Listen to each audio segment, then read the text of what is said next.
पाकिस्तान आलमी सतह पर फिर सुरखरू हुआ, जबकि भारत को सुबकी का सामना करना पड़ गया। अमरीकी सदर डोनाल्ड ट्रंप ने जंग के दौरान 5 भारतीय तैयारों की तबाही से मुतालिक पाकिस्तान का मौक़िफ़ दोहरा दिया।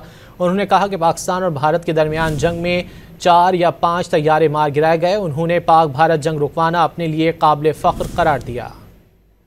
इसी पर बात करेंगे। हमारे साथ मौजूद हैं दिफाई तजियाकार ब्रिगेडियर रिटायर्ड हारिस नवाज साहब। हारिस नवाज साहब, बहुत शुक्रिया आपके वक्त का। हारिस नवाज साहब, अमरीकी सदर ने भी 5 तैयारे मार गिराए जाने की तस्दीक कर दी है। भारत के लिए कितनी बड़ी शिकस्त है और शिकस्त खोर्दा मोदी सरकार आइंदा कौन से हथकंडे इस्तेमाल कर सकती है? दुनिया की सुपर पावर के प्रेसिडेंट ने इस बात को एक्सेप्ट किया है और अलन ऐलान किया है कि इंडिया के 5 तैयारे गिर चुके थे और ये जो है दोनों ममालिक जो है वो एटमिक लड़ाई की तरफ बढ़ रहे थे और उन्होंने इस लड़ाई को रुकवाया और तजारत की तरफ लेके गए। आई थिंक इसके बाद इंडिया का मुंह काला हो चुका है। इनको शर्म आनी चाहिए।